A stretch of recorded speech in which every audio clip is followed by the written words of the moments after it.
Welcome back to Beacon Pines. Alright guys, so we are trapped in the founder's office. The founder, of course, being none other than Sharper, Valentine, or Solomon, as he is known to us in his little kid form. We're stuck in here with Beck's mama, and an adult-looking Rolo. Well, he's not looking, he is in an adult form. And yeah, we've got to try and figure out a way out, or we've got to try and figure out what we can do about this here. Because all roads are leading to Sharper Valentine winning, which is not great. So let's have a quick word with Beck. Hey, I'm sorry, Luka. I did what I had to do. I know, it's just, we were so close. I've got a feeling that eventually Solomon will get what's coming to him. Time wounds all heals. Did it say time wounds all heals? Well, time seems like less of an issue for him now. Luka, there's something you should know. After Mr. Kerr locked me in that office, I had nothing but time and curiosity. I poked around a bit, hoping to find a means of escape, but I found something else. A note hidden in a false drawer. What sort of note? Dr. Prescott must have sensed his time at Perennial Harvest was growing short, so he left behind a letter with the hope that it would be found by his successor. It was a confession of sorts. He left it from me, but its contents... Luka, I think they were meant for you. Why? What did it say? It was about an accident with your mother. Dr. Prescott found her in his lab with a stolen keycard. There was an accident. She had been exposed to extreme amounts of Tempus liquamine. The color dropped from Luka's face. She survived. Dr. Prescott decided to help her recover. He no longer trusted Perennial Harvest, so he kept her whereabouts a secret. Over time, your mother led him to reconsider his purpose of scientific discovery. Science is often at the vanguard of change, but that doesn't mean it's always right. He realized that no one should have control over something as powerful as time itself. I now believe that's why he began to intentionally sabotage his own work. And it cost him his life. That's a reasonable conclusion. Luka was overwhelmed with emotion. So in this timeline, we still don't quite yet know that Gran is in fact our mother. But if she's alive, where has she been? Where is she now? A sudden explosion sounded from the hull. Chapter 8. Comeuppance. Ears still ringing, Gran picked herself up off the ground. Through the dust and smoke, she looked over to see Mrs. Fratelli helping Hiram Tulliver to his feet. She had had to beg, borrow, and steal to acquire those explosives. How many nights had she spent visualizing how she'd use them to make things right? And now, her one shot at destroying the source, that damned hole that swallowed so much of her life, was gone. Traded for this jagged hole in a wall and a foolhardy shot at rescuing Rollo. With Fratelli and Tulliver at her side, she stepped through. It was a strange feeling. The last time she'd stalked this maze of hallways, it was in a different body. They quickly rounded a corner to find a group of clipboards guarding a door. Something worth guarding is probably something worth seeing. She leapt forward, brandishing her cane. If her last chance at vengeance for things lost was truly gone, she would just have to fight to keep what she still had. I still kind of think like these things and the flashback scenes are things that we should be seeing rather than being told about.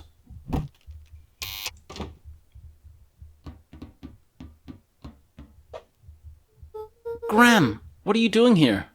Luka, what are you doing here? We're here to save Nellie. We're here to save Rollo. Hey, Mrs. Lucas Gran.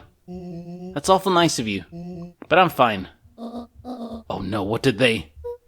Gran, there's no time to explain. We have to go now. Come on, everyone. We've got a party to crash. They made their way out from deep within Perennial Harvest, just as Solomon finished up his speech.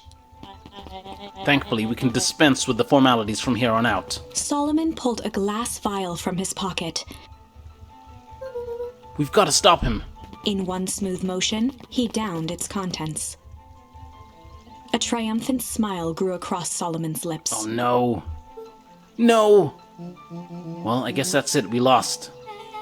I wouldn't be so sure about that. Oh, what did Beck do? With a mischievous look, Beck elbowed Luka. Remember when I had the vial behind my back? I might have tweaked his wonder potion with a little... Oh, with a little change? Okay, so we get to choose any one of these here. That's interesting. What are we going to put in? With a little malice? Let's try change. I might have tweaked his wonder potion with a little change. Like pocket change? Your unlucky penny? Yeah, I plopped it in the vial when no one was looking.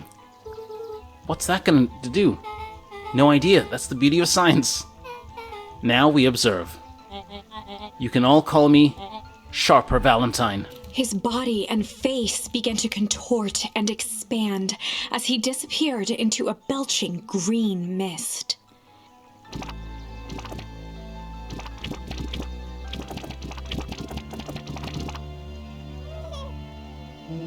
What the hell?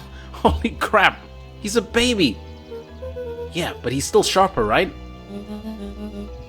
What he was no longer matters. This is an innocent child. I apologize for all the harm my father has caused you. Eris awkwardly cradled the squirming child. She looked to her brother, her voice shaking with uncertainty. Augustus, what do we... We do what Valentines always do. What must be done. I'll hurry home and prepare a crib for father, young Sharper. That would be great help, thank you. She looked back down at the infant with equal parts kindness and terror in her eyes. With a shake of her head, Eris addressed the crowd with a stern scowl.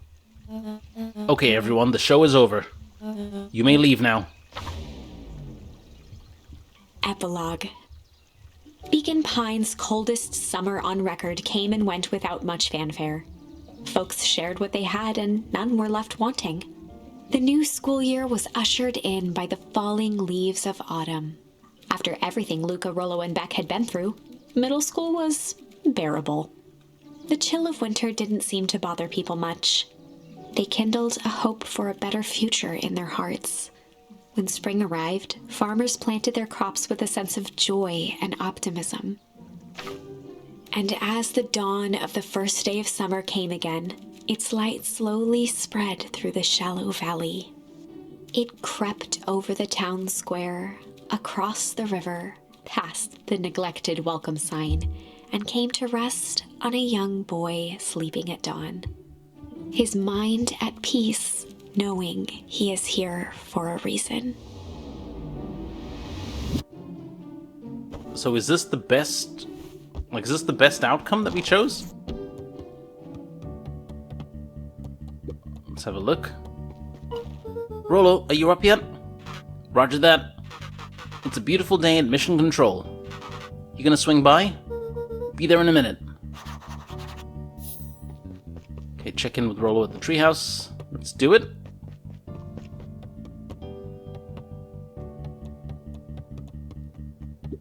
Over time, Eleanor began moving Walt's old things out of the closet and into storage. Eleanor had moved back into her bedroom, and now that she wasn't sneaking out late, she even slept there most nights. Oh, that's good. But has she told Luka that she's his mother and not really Gran? Oh, she did. Mom, I'm ready to go now. You go on without me. I'll meet you there. I've got a bunch of jam to finish jarring. It's funny. I only started making jam as a way to send messages without anyone noticing. But now I enjoy it. Oh, well done. Yeah, this does seem kind of like the... But wait, so in this timeline, we didn't stumble across the secret base, did we? We didn't stumble across Eleanor's underground secret... basement office thing, did we? But I mean, we still seem to have gotten the best case scenario, right? I mean, I don't know. Anyway, let's check out the treehouse. See what our boy Rolo has to say. Let's go check on the old man.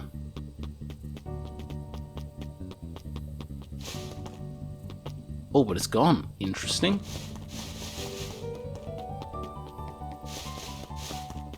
That is interesting.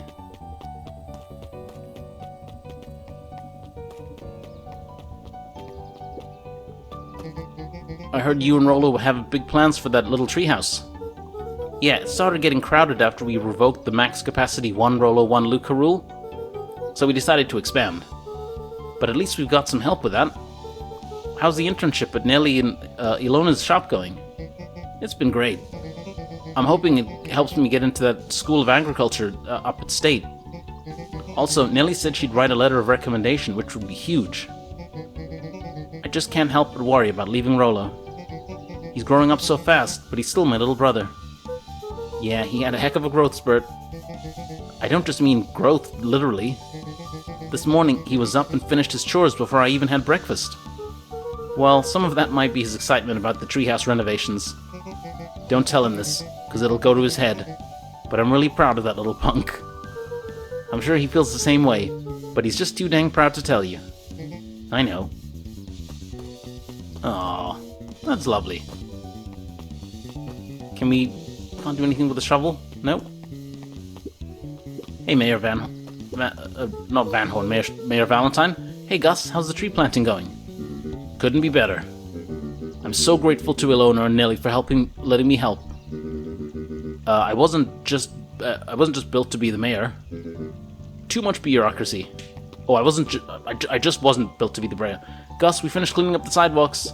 What's next? When Perennial Harvest collapsed, most of the clipboards skipped town.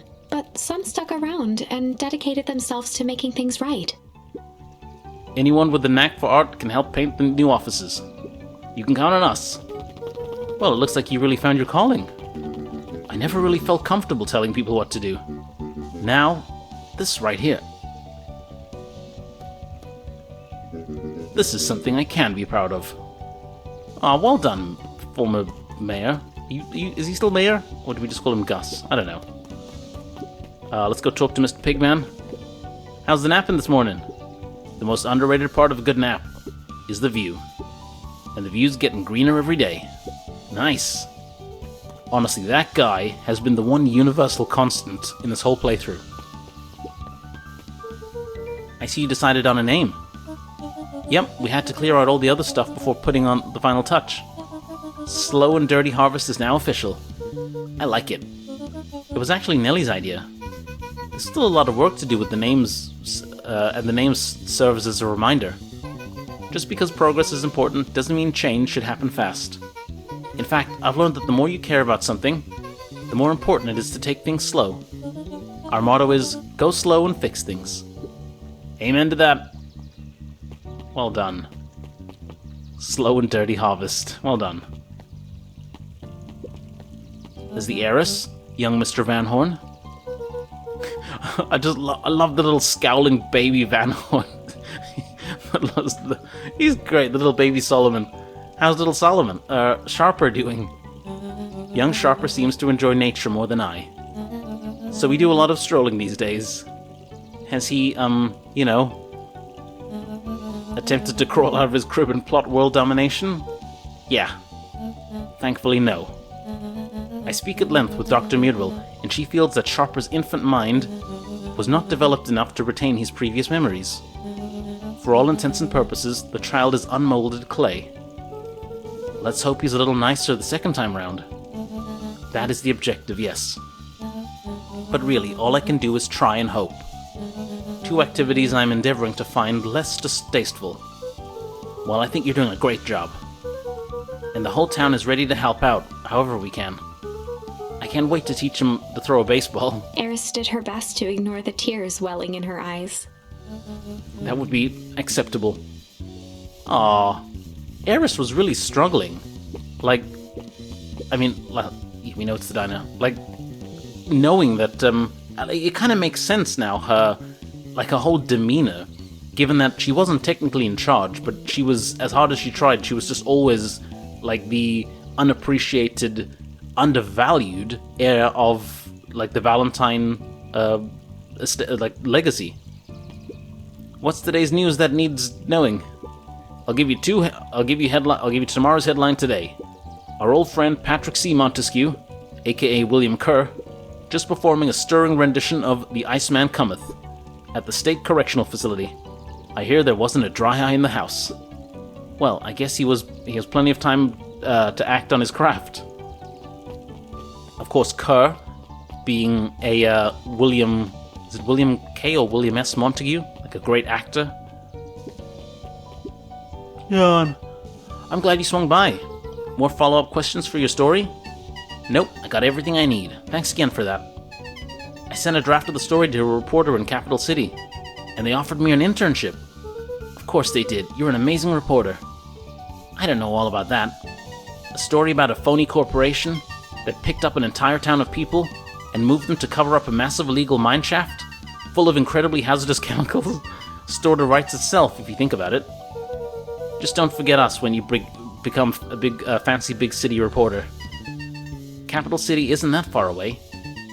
I'm gonna have to come back from time to time to check in and see what sort of new trouble you've gotten yourself into.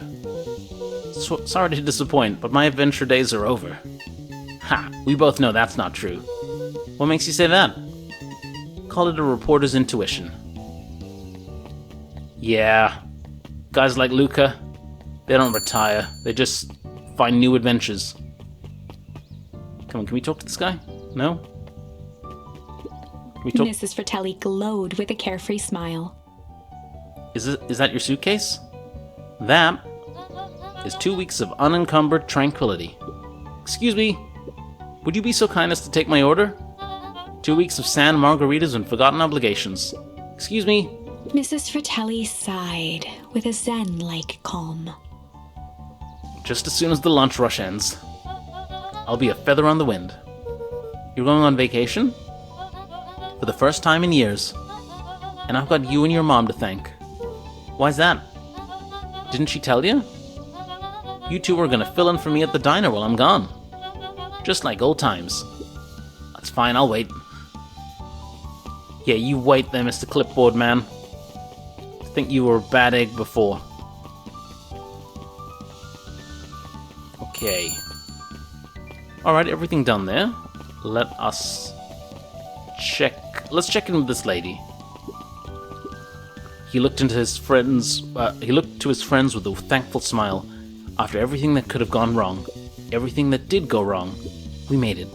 The end. Closing her eyes, Miss Hatch took a deep, relaxing breath.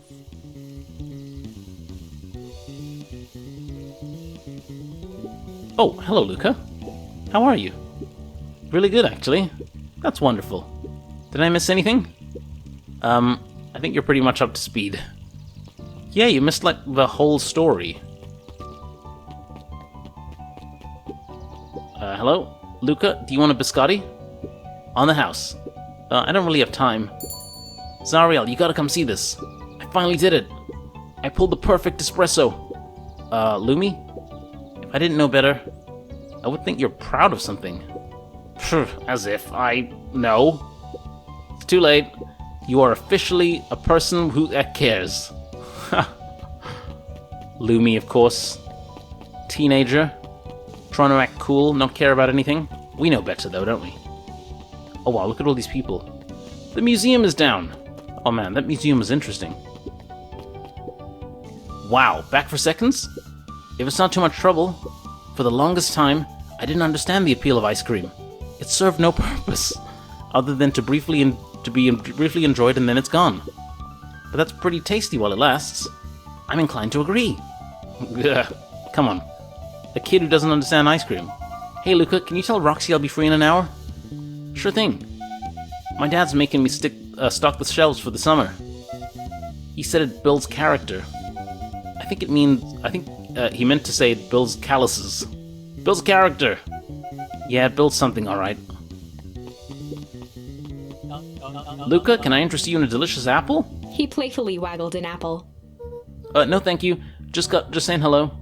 Well, hello then. Mind telling your mom we need a new crate of jam? Already? It's funny, I used to hide the stuff in the back. Terrified that someone would find out about our secret messages. Now everyone wants to get their hands on Eleanor Van Horn's famous spy jam.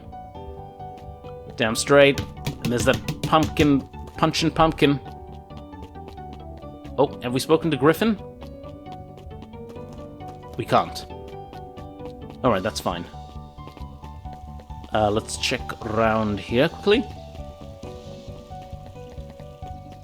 Mr. Nuncrete. Oh, hang on, let's check out the library first. Over the school year, Kato and Bert had become close friends. But did you know that when they covered up the source, they found a new species of fungus? Yep, and they are studying it in the new labs. Did you know that Beacon Pines is now the smallest town in the county? Yep, close to population before Perennial Harvest moved in. It typically went on like this for quite some time. That makes sense. Like, these two... Yeah, they fit together nicely. I can't believe it's over. Yeah, the town's really starting to turn a new leaf. The town? I was talking about Hank Atomic. I just finished the last issue. How was it? As great as always. Hank finally returned to Earth. But I just feel weird now. Weird can be cool. It just means you're ready for something new.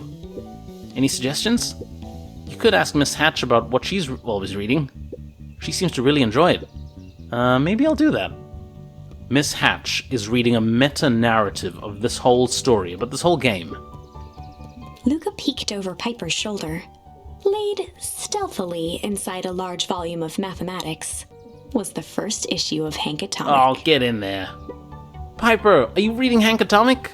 Do you mind not telling anyone? I've kinda got a reputation to uphold. Oh, it's nothing to be ashamed of.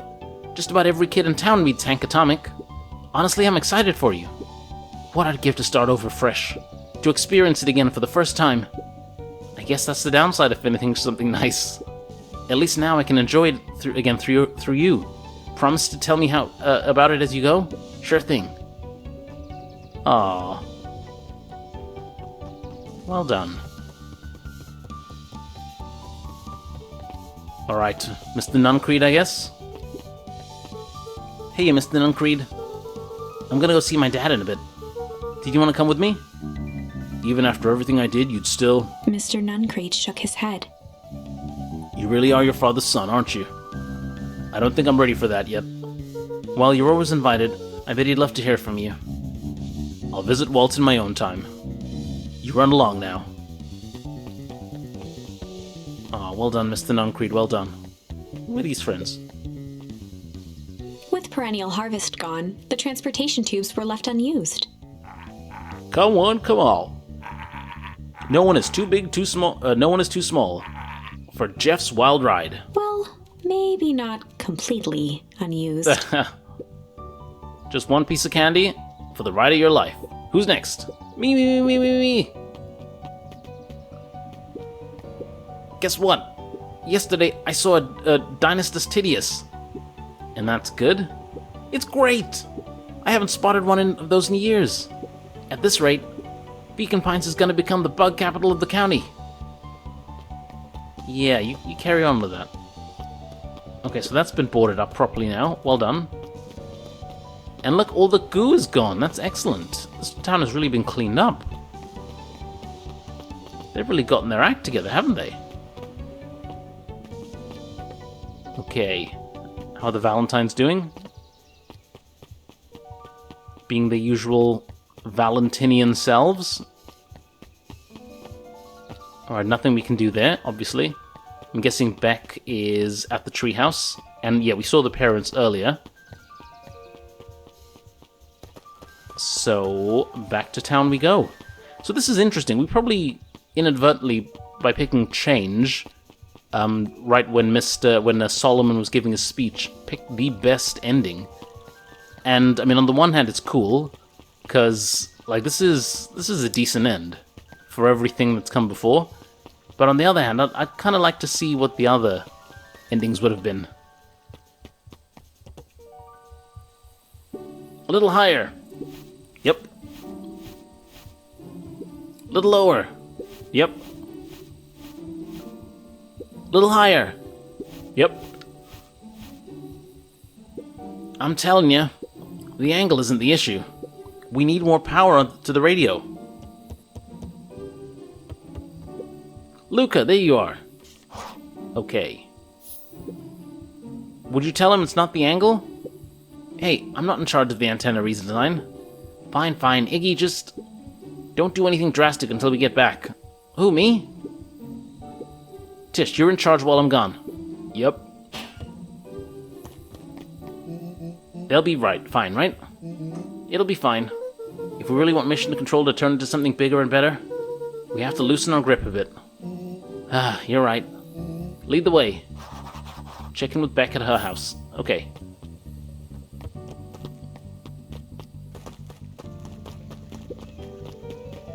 Okay. So, since we've already spoken with everyone... Yeah, it doesn't look like we can get any new dialogue options. I wonder, would they have said anything different if Rollo had been with us? Oh, come on.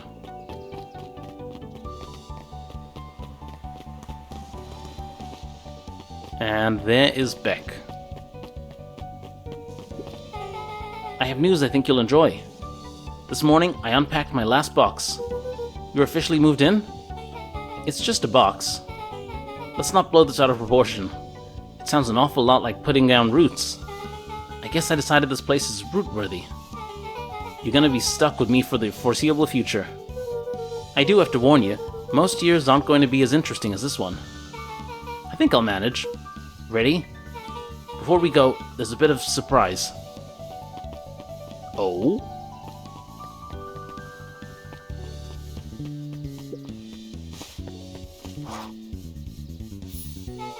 My mom's prepared this tree especially for you.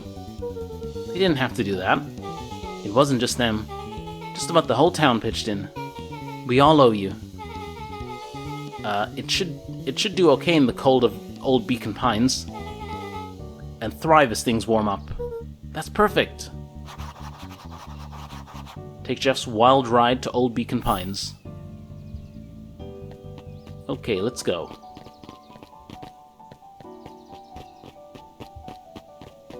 Let us go. So I had a question then. Who... Ah, you got it. Now that's a good looking tree. Being a special occasion and whatnot, the ride's on the house. You're gonna wanna hang on tight to that little one. Yeah, so back in Old Beacon Pines, who's the other kid that we saw that time? I think this is it. The end I've been waiting for. Honestly, I began to lose hope of ever finding it. But then you came along. Well, you're welcome. I don't know exactly how to thank you. It's hard to explain how much this means to me. It's funny, now that our time together is finally ending, I'm at a loss for words. Let's just watch the end together. Done. A good little tree. The best little tree. Thank you, children. This means a lot. Yeah, thanks for everything.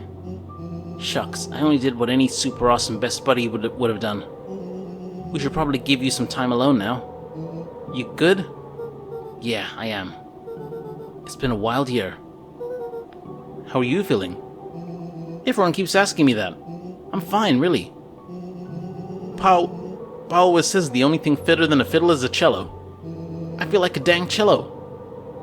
Well, if you ever stop feeling like a cello, I'm here for you. I know, you don't even have to say it. You two make an awesome pair. Excuse me? We're a trio now. Yep. Thanks.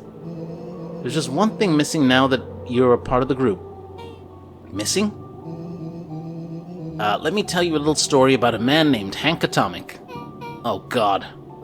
I won't be long. We'll be waiting for you back at the phone booth. I found a perfect way to start our summer. You You've got some good friends. I'm so proud of you. Your father would be so proud. I know. Mom, can I ask you a question? Did you ever dream about Dad? Not a night goes by that I don't. Are you ever afraid that you're going to forget him? Forget what he looked like? Forget his voice? No, because so much of him lives on in you. He loved that old tree, but I know he would have loved this one more. Because his two favorite people planted it. I'll give you two a moment.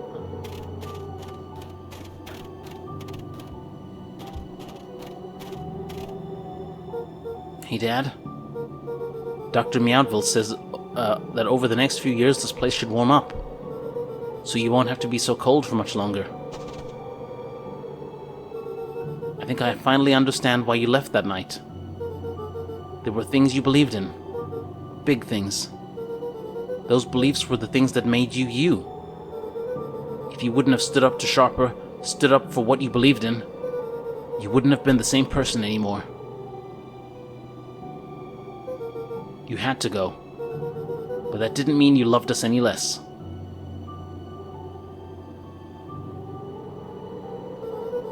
I might not visit you as much as I used to. I know you understand.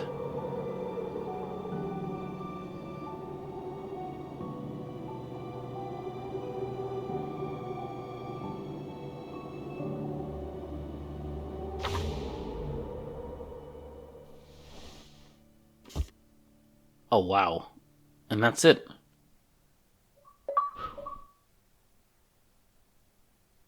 And that is Beacon Pines. Guys, that has been a lovely little game. That was very, very nice. Got a few overhanging, leftover, unanswered questions there. Like the relationship between the source and the green goo liquid. I keep forgetting the name of it. What was the green goo a remnant of experimenting on the source or something like this? I mean, they probably explained it and I didn't quite catch it, but I need to revisit that there. Also, how did Luka's father die? Was it, did Sharper kill him? Or... I don't think they quite say, I just think they implied that he met an unfortunate end. But I'd say a bigger question, and this has been hanging with me throughout the entirety of the playthrough, is the anthropomorphization of all of the animals. Why are we looking at animals? Why is everyone in animal format? I mean, they're cute and all, don't get me wrong. Love them. Like it. It's awesome. But well, when I ask the question, I'm implying, what does the anthropomorphization of them, what does that lend to the actual story? If, for example, if you're watching a story there's an anime out there called Beastars, and it's quite, they kind of have to be animals in order for the story to take place. Once again, that's also a situation with another anime out there called Odd Taxi. Within that there's a bit of a twist in the end, and that wonderfully explains why we are watching animal characters in this world. But in this one here, could this story very much have been told with just ordinary-looking people rather than animals? I mean, the fact that they're animals is cool, but it's never really addressed in the story. But, I mean, for all that, I can't really fault it, because they did all look cute and cool and interesting, and we got a nice little complex, deep, rich story out of it, and it was great. So, well done to him. I think after this, I will have to go back and see. I'll put the other two endings. I think there are two anyway. There were two other options for what Beck could have put in the vial, so I'll have to put those there on the end as well, just to round this thing off completely. But I think this is the final. This is the best case scenario. This is the alpha ending that we could have gone for. This is the best case scenario, given all of the timelines, all of the world lines rather. Anyhow, guys, I'm going to let the credits play out. Guys, thank you very much for sticking with me. If you have throughout the entirety of this playthrough, please remember to smash that like button, as it does put this video up on the old YouTube charts. And if you like what I do here and you want to check out any other stuff, then please consider subscribing, as I am trying to get the subscriber numbers up on this bad boy, and it would be a big help to the channel. Anyhow, this has been Beacon Pines. Thank you very much for watching, and I will see you next time.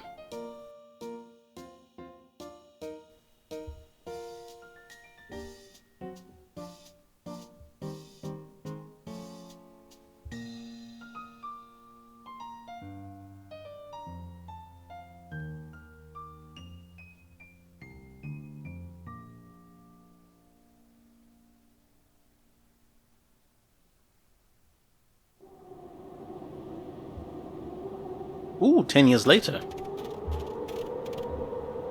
Wow, nice kick. Sharper, did you find it? Yeah.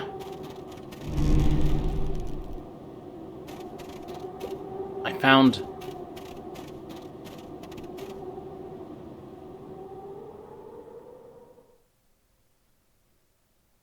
Oh no.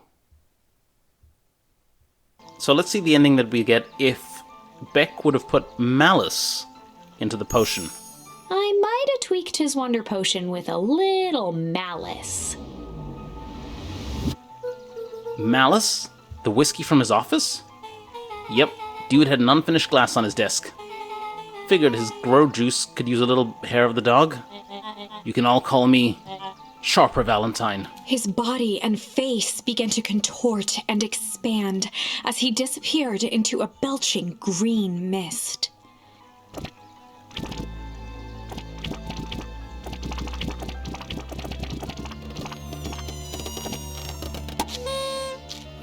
What the hell? Now that's what I call 80 proof whiskey. Damn, dude. The crowd gazed in stunned silence at the now empty stage. The quiet was broken when William Kerr sprinted off stage and into the distance. He was never seen around Beacon Pines, or anywhere else for that matter, again. Watching the silhouette of Kerr disappear over the horizon, Luka began to laugh. First, a low chuckle that became uncontrolled, heaving laughter. Through his tears, he was vaguely aware that the crowd had begun to laugh with him. The end. Okay, that would have been an interesting ending. That was unexpected. Perhaps a bit of an absurd ending for my taste, but who am I to say?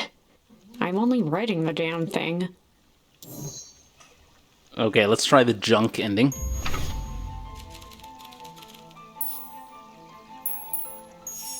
I might have tweaked his wonder potion with a little junk. Can't wait to see the look on his face when he realizes he drank his own cigar ash. How did ashes get into the vial? He was pretty easy to mess with the vial when it was behind my back. Oh, that's sneaky. Well, it's a bad habit. Oh, it's a bad habit anyways. Pa always says bad habits are like 50-yard field goals. Huh? Hard to kick. You can all call me Sharper Valentine.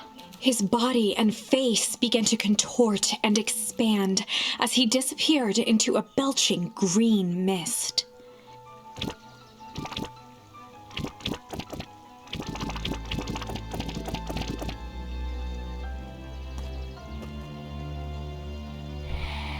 What?